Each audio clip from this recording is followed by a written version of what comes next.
away while I'm about to just share some things. But Happy Easter, family! Now, I did say to Becky at home, would you come and do the actions for Baby Shark?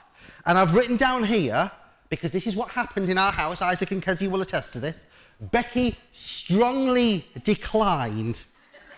But I can see, once we got into it, you got into Baby Shark really well. Now, you might be thinking, Adam, you've lost the plot. It's Easter Day. Why are you playing Baby Shark to us? And you wouldn't be wrong for thinking that maybe I'd lost the plot. But it's that line in Baby Shark that's been going round and round and round in my head all week. The line, safe at last at do. Safe at last at do. Because what a week it's been. What a week it's been. But we are safe at last. Because Jesus has risen. We celebrated last Sunday Jesus arriving into Jerusalem on a donkey. If you've read your Bibles or you've been traveling through what some of the things that have happened to Jesus since he came into Jerusalem on a donkey and what lead us to celebrate Easter Day, you'll know that Jesus got angry with the temple guards, didn't he? He threw over the tables. The night before Jesus died, he washed the disciples' feet. After he washed the disciples' feet and he broke bread, he then went out into a garden and he sang a song, and no, it wasn't Baby Shark. But he went out into a garden and there he was betrayed by one of his BFFs, a man called Judas. He gave Jesus a kiss and then Jesus was handed over to be arrested. Another BFF of Jesus, a guy called Peter, over the course of this last week has denied knowing Jesus not once, not twice, but 3 times. And Jesus was, as we know on Good Friday, handed over to be killed. He cried out. He was put into a tomb. But today is Easter Day, when we celebrate the fact that, as my t-shirt says, God wins, because Jesus is alive. So we are safe at last, do, safe at last, do. It's all worked out rather all right. Becky read for us just a little while ago that the angels told the women at the tomb on that first Easter Day that Jesus has risen, just as he said. And I'm going to ask you if you can put the second slide up for me, if that's all right, the one that's got the reading on it, the next slide. We will get there, because in Matthew chapter 28, verses 5 to 7, it talks about the fact that the angels say that this was going to happen because Jesus said it was going to happen. The puppets this morning have talked to us about how King David, Isaiah, and indeed there were many, many others who said that it was going to happen. But my question to us this morning, family, on this Easter Day is, do we believe it? Do we believe it? Now, you can't speak on an Easter Day service without having an Easter egg prop. This is Becky's Easter egg that I've bought for her this year. Give me an ooh. This is Becky's Easter egg. It's not just any Easter egg, but it's a posh Easter egg. Why do I show you Becky's Easter egg? And if we can just keep the verse up there, that'd be brilliant. Thank you. Why do I show you that Easter egg? Because I want to tell you, church, that I'm impressed, or rather Becky's impressed with me. Because I went and got her Easter egg, not yesterday, but Becky, what day did we go shopping and I got you your Easter egg? Wednesday. Wednesday we went and got the Easter eggs for each other. A bishop friend of mine says to Christian leaders, don't rush too quickly to Easter Day. Don't rush too quickly to Easter Day. So don't buy the Easter eggs for your partner until after Good Friday. So Becky, I can give you your Easter egg because I know you're well impressed. I'm just going to throw it at you, but I'll give it to you. I know you're well impressed by the fact that you got your Easter egg bought early this year. But I've been thinking this week, as well as been thinking about Baby Shark, I've also been thinking about the fact that maybe my bishop friend is wrong. Maybe my bishop friend is a little wrong when he says, don't buy the Easter eggs early. Because we know how the story ends. Jesus predicted it. So I should buy the Easter eggs if I think I know how the story is going to end.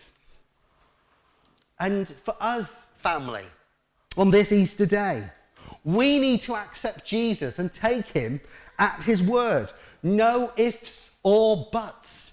If Jesus says something is going to happen, it's going to happen.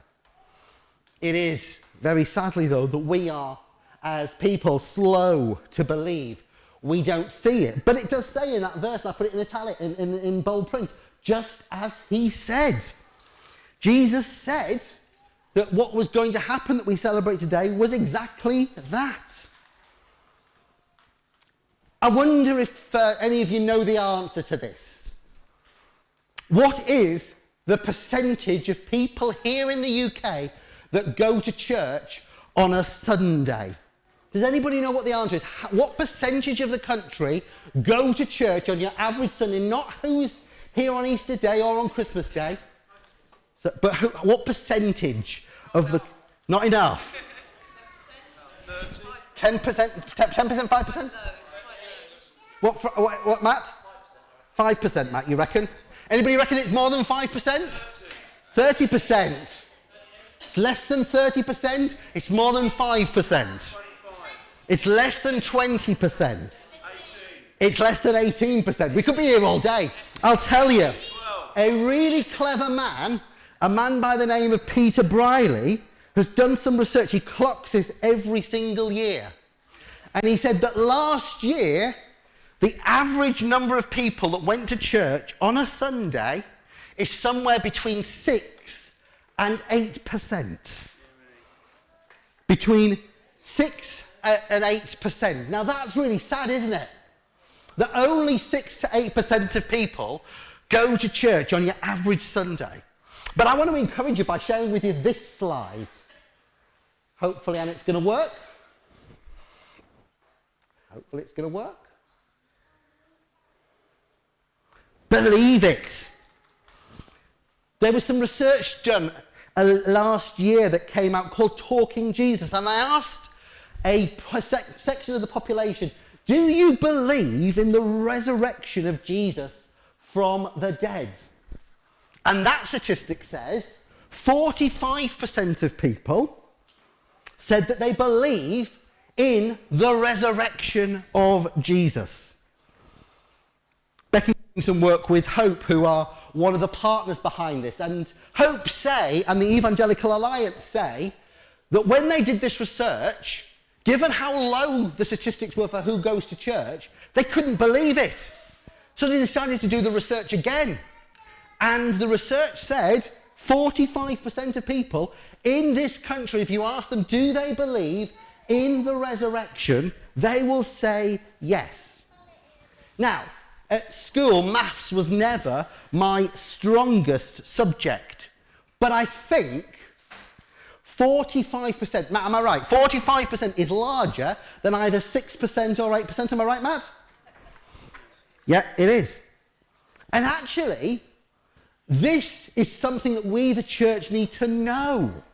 We need to know about this research because actually, when we talk about what we're celebrating today, Jesus risen from the dead, indeed there is good news because we're on very fertile ground. People believe in what the Christian message holds, even if they're not coming to church. So we, the church, need to take confidence that more people believe in the resurrection than we might actually think. On Thursday night, I was sat in a cold chapel in one of the churches here in Bedford. And I was reading again, as I do every single Maundy Thursday, that prayer that Jesus prayed before his disciples on the night before he was given over. And he says to them, "You will go and bear fruit. Open your mouth, talk about me, and you will see that people respond." Jesus said that.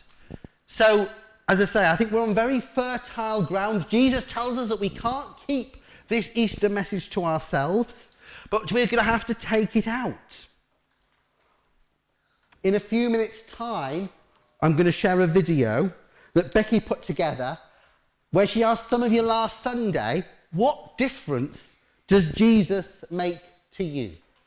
And I've watched that, and I'm really encouraged that God is at work through individual members of this fellowship.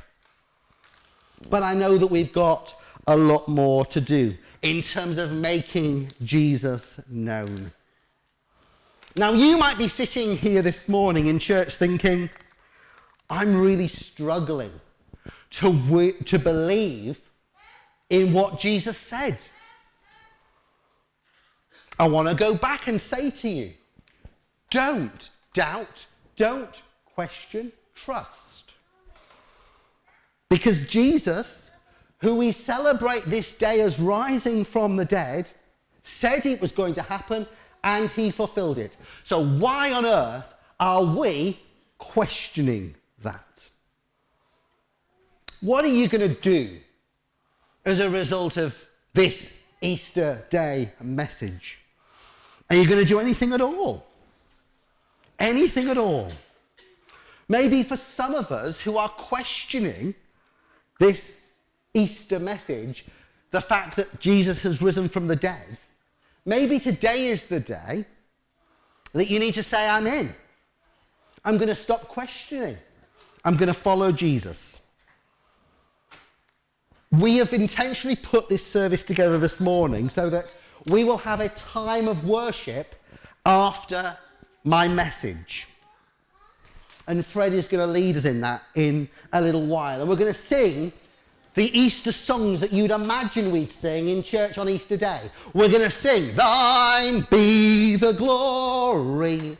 We're going to sing, Greatest Day in History.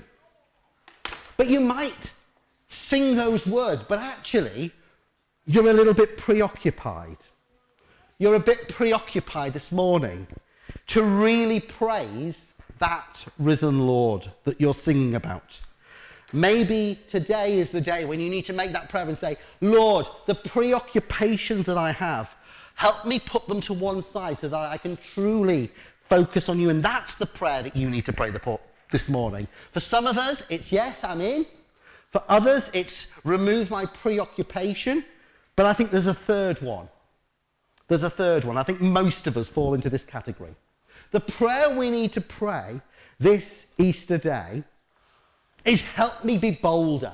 I look at that stat and say, do you know what? I think there might be people in my workplace, my school, the place where I spend a bit of my time each week, who might believe in the resurrection. I need to be a bit bolder this week to share that. And if that's you, I want you to pray this morning that you would be bolder in sharing this resurrection message. And it doesn't matter what age you are. Every single one of us who shouted, Alleluia, Christ is risen, he is risen indeed, needs to respond this day. Now, I can't coerce you. The choice is yours. But I'm going to invite everybody to stand. So please stand.